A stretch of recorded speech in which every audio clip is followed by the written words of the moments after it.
मोदी शाह के dream project को लगी 27 सांसदों की नजर। पेपर लीक के बाद परिसीमन पर फंस गया है खेल। ममता उद्धव के लिए आई बड़ी खुशखबरी। क्या मोदी शाह का ड्रीम प्रोजेक्ट धरा का धरा रह गया है? जी हाँ, क्या पेपर लीक बिल और वंदे मातरम बिल के बाद अब सरकार का अगला बड़ा लक्ष्य यहाँ पर परिसीमन का मुद्दा है? क्या जिस परिसीमन की चर्चा पिछले कई महीनों से हो रही थी, उसी पर अब सरकार की राह मुश्किल होती दिख रही है? क्या 6-7 सांसदों की कमी का दावा अब बढ़कर 27 सांसदों तक पहुंच गया? आज की इस रिपोर्ट में आपको बताएंगे कौन कौन है वो 27 सांसद जो परिसीमन के मुद्दे पर अब नहीं है इनके साथ।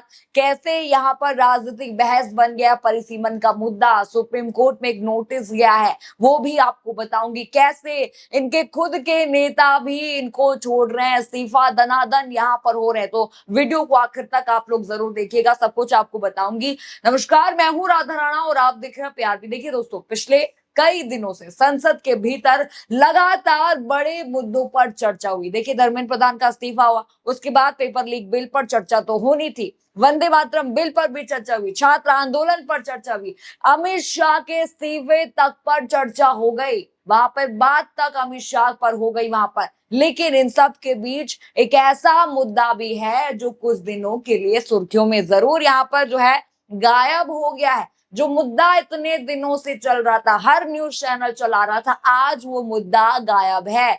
देखिए, वो मुद्दा है परिसीमन यानी कि डीलिमिटेशन। जरा ये बड़ी हेडलाइन स्क्रीन पर देखिए। परिसीमन बिल पर सरकार की तैयारी को लगा झटका, 27 सांसदों की कमी की चर्चा तेज। हेडलाइन आपने देखी, यानी कि ये मुद्दा फिर से चर्चा में आ गया है। यानी जो सरकार के बारे में कुछ समय पहले कहा जा रहा था कि उसी सिर्फ 6 या 7 सांसदों की जरूरत है, अब राजनीतिक हलकों में चर्चा है कि आंकड़ा बढ़कर 27 सांसदों तक पहुंच चुका है। अगर ऐसा होता है तो सरकार के लिए ये जो परिसीमन का मुद्दा है, ये बिल पास कराना आसान नहीं होगा। देखिए, नाम भी आपको बताऊंगी, लेकिन उससे पहला जानना यहाँ पर जरूरी है कि अचानक ये 27 सांसदों की चर्चा क्यों शुरू हो गई भला?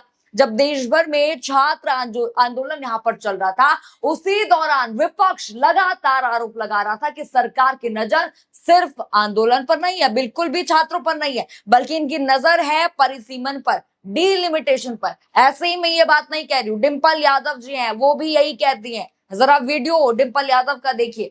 यहाँ पे जो सांसद है वो तो डर के मारे इधर से उधर हो रहे हैं। सरकार को डीलिमिटेशन बिल पास कराना है तो दबाव बनाया जा रहा है सब पे कि आप इधर हो जाइए, आप उधर हो जाइए, लेकिन आप लोग बच्चों पे कोई दबाव नहीं बना पाए। देखा आपने, डिंपल यादव यहाँ पर कहती है कि सरकार को डीलिमिटेशन बिल पास कराना है, इसीलिए तो हर जगह दबाव बनाया गया, हेरा फेरी यहाँ पर करी गई, लेकिन हमारे बच्चे पीछे नहीं हटे। ये यहाँ पर डिंपल यादव ने कहा कि चाहे तुमने कुछ भी कराओ, तुम्हारा मुद्दा जो है भटका हुआ था, ध्यान भटका हुआ था, परिसीमन पर था, बच्चों पर था ही नहीं, ये यहाँ पर विपक्ष ने कह दिया है। यानी कि इतना बड़ा छात्र आंदोलन चल रहा था, लेकिन सरकार की टेंशन सिर्फ एक ही थी, परिसीमन।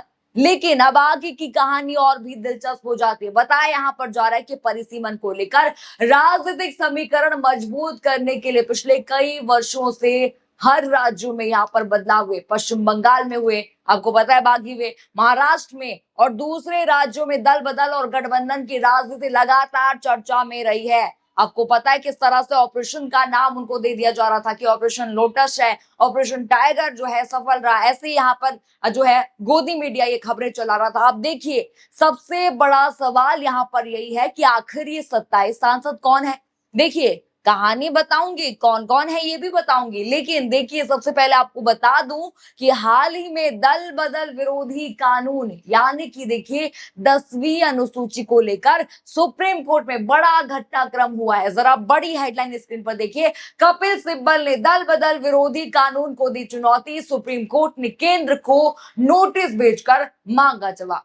देखिए, यहीं से पूरी खबरें बदल गई हैं। अब राजनीतिक गलियारों में चर्चा है कि अगर दल बदल ये कानून लगता है तो देखिए, आपको पता है जो बागी हुए हैं सबसे पहले उनकी सदस्यता पर असर पड़ेगा। जो बागी है ले तो आए अपने पाले में, परिसीमन के लिए ले तो आए, बाकियों को नाराज भी इन्होंने कर दिया, पर अब देखिए उसी पर फंसता जा रहा है। सदस्यता उनकी जाएगी बागियों की, और ना वो घर के रहेंगे ना घाट के रहेंगे। अब टीएमसी तो उनको लेगी नहीं या शिवसेना उनको लेगी नहीं। अब देखिए सदस्यता अगर जाती है तो इनके जो है ये सांसद कहीं के नहीं रहेंगे। और यहाँ पर कहा जा रहा है कि ममता और उद्धव के लिए बड़ी खुशखबरी यहाँ पर आ गई है। लेकिन अब सवाल यहाँ पर ये है आखिर उन सांसदों की चर्चा यहाँ पर क्यों हो रही है, चलिए एक एक करके यहाँ पर समझते हैं।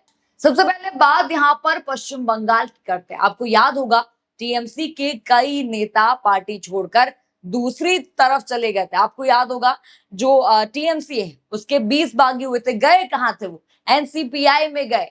और क्या हुआ? उन्होंने एनडीए को समर्थन दिया। उस समय आपको याद होगा संजय राउत ने कहा था, खरीद फरोख्त के आरोप लगाए थे, महुआ मोइत्रा ने खरीद फरोख्त के आरोप लगाए थे, बोला था कि 50-50 खोखों में इनको खरीदा गया, ऐसा कहा गया था। इसके बाद महाराष्ट्र में भी बड़ी टूट हुई, शिवसेना में बड़ी टूट हुई। 6 विधायक गए थे जो टूटे। एकनाथ शिंदे में गुट में वो गए। लेकिन आपको याद होगा एकनाथ शिंदे जो शिंदे हैं वो बाहर आ रहे थे गाड़ी से, तो उन्होंने कहा था मिशन सक्सेसफुल, यानी कि इनका मिशन जरूर चल रहा था। ये बात तो यहाँ पर कंफर्म हो गई थी। उस वक्त भी विपक्ष ने लगातार सवाल उठाए थे कि दल बदल यहाँ पर कराया जा रहा है, जानबूझकर परिसीमन मुद्दा लाया, परिसीमन को यहाँ पर लागू कराने के लिए, ये दल लाने के लिए, ये बिल लाने के लिए जो है खरीद फरोख्त के आरोप लग रहे हैं, दल बदल के आरोप लग रहे हैं। यानी कि पश्चिम बंगाल, महाराष्ट्र और दूसरे राज्यों के कई दल बदल वाले मामलों पर एक बार फिर से चर्चा शुरू हो गई है। इसी वजह से कुछ राजनीतिक विश्लेषक भी यहाँ पर कहना है कि जो है अगर लगातार इनका संख्या गणित बढ़ा तो जो है परिसीमन का मुद्दा इनके लिए आसान हो जाएगा। लेकिन देखिए होता नहीं है, हमेशा जो सोचते हैं ऐसा होता नहीं है, कहानी खत्म नहीं होती है। बताए यहाँ पर जा रहा है कि इसी दौरान कुछ सहयोगी दल, नाराजगी यहाँ पर उनकी चल रही है। देखिए आपको बता दूं नायडू पहले से ही नाराज चल रहे हैं, किस तरह से उन्होंने कांग्रेस, आपको याद होगा, तारीफ करी थी मंच से। अब यहाँ पर यह भी कहा जा रहा है कि नीतीश भी यहाँ पर नाराज हैं। देखिए बांकीपुर चुनाव था, आपको पता है इतना बड़ा चुनाव था, हमेशा नीतीश जो है समर्थन करते थे, हमेशा कहते थे कि देखिए इनको वोट दीजिए, उनको वोट दीजिए, जो भी सहयोगी दल होते थे। लेकिन इस बार तब आया वीडियो, तब आया जब बांकीपुर चुनाव अगले दिन था, उसके पहले दिन वीडियो आया किसका? नीतीश कुमार का। उस पर भी प्रशांत किशोर ने यहाँ पर जो है आरोप लगाए थे कि एआई वीडियो है।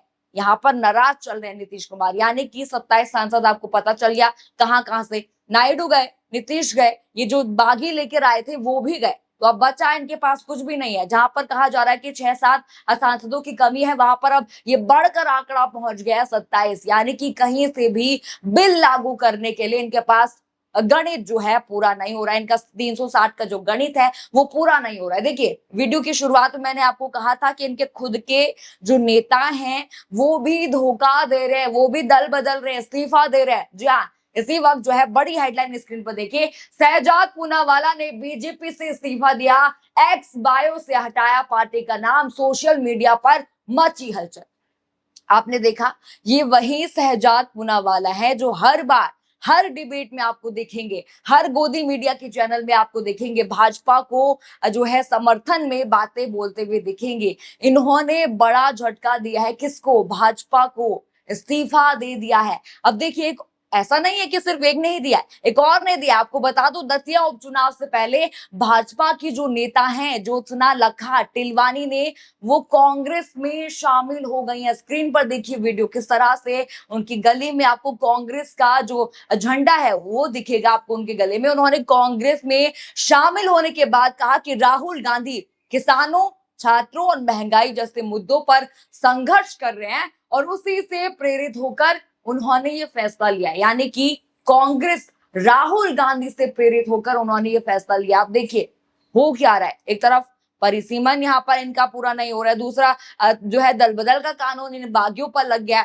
उससे जो है ममता और शिवसेना गुट के लिए काफी खुशखबरियां यहाँ पर जरूर मिली होंगी। तीसरी तरफ सहयोगी दल लगातार नाराज चल रहे हैं और चौथी तरफ यहाँ पर खुद के नेता दल बदल रहे हैं, इस्तीफा दे रहे हैं और खासकर कांग्रेस में जा रहे हैं। अब सबसे बड़ा सवाल यहाँ पर यही है कि सरकार परिसीमन को ले पाएगी, क्या इन दल बदल की राजनीति को रोक पाएगी? क्या खुद के नेताओं को दल बदलने से रोक पाएगी? और क्या दल बदल कानून पर सुप्रीम कोर्ट का फैसला आगे के राजनीतिक समीकरण यहां पर बदल सकता है? देखिए आपका क्या कहना है इस पूरी खबर पर, क्या कहना है इन 27 सांसदों पर, क्या कहना है डिंपल यादव के उस बयान पर, और क्या कहना है कि जिस तरह से इस्तीफे भाजपा में लगातार हो रहे हैं, सब पर अपनी राय जरूर बताइएगा। खबर आपको पसंद आई हो तो वीडियो को लाइक करें, शेयर करें और चैनल को सब्सक्राइब करना बिल्कुल मत भूलिएगा और बने रहिए पीआरबी के साथ। धन्यवाद।